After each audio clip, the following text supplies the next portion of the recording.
بسم اللہ الرحمن الرحیم۔ السلام علیکم ورحمۃ اللہ۔ ہمدرد ہیلتھ ٹپس میں آپ کو ویلکم کرتے ہیں۔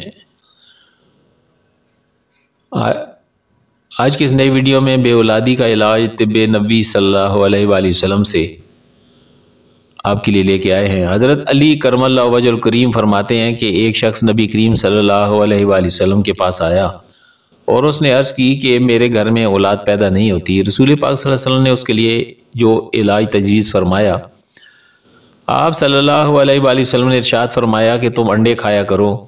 حضرت ابو ہریرہ رضی اللہ تعالیٰ سے روایت ہے کہ نبی کریم صلی اللہ علیہ وسلم نے فرمایا کہ ہریسہ کھایا کریں، کیونکہ ہریسہ کھانے سے مرد میں 40 مردوں کی طاقت پیدا ہوتی ہے۔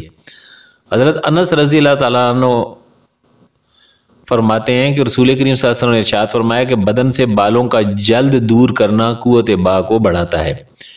رسول پاک صلی اللہ علیہ وآلہ وسلم نے کھجور کو مکھن کے ساتھ کھانا بہت پسند فرمایا۔ علماء کرام فرماتے ہیں کہ اس کے کھانے سے قوت با زیادہ ہوتی ہے اور بدن بڑھتا ہے، آواز صاف ہوتی ہے۔ عبداللہ بن جعفر رضی اللہ تعالیٰ عنہ سے روایت ہے کہ حضور نبی کریم صلی اللہ علیہ وآلہ وسلم نے ارشاد فرمایا کہ پشت کا گوشت تمام گوشتوں میں بہترین ہے۔ علماء کرام فرماتے ہیں کہ حکمت اس میں یہ ہے کہ اس گوشت میں قوت با زیادہ ہوتی ہے اور زود ہضم ہوتا ہے، سینے میں طاقت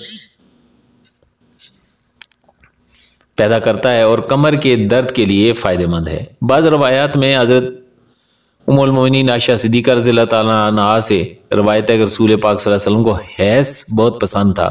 حیض 3 چیزوں سے مل کر بنتا ہے: کھجور، مکھن، جمع و دہی۔ اس غذا سے بدن قوی ہوتا ہے اور قوت با میں اضافہ ہوتا ہے۔ اگر یہ والی ویڈیو اچھی لگے تو ضرور دوسروں تک شیئر کریں، کیونکہ بہت سے لوگ اس وجہ سے پریشان رہتے ہیں۔ اس لیے زیادہ سے زیادہ لوگوں کے ساتھ شیئر کریں۔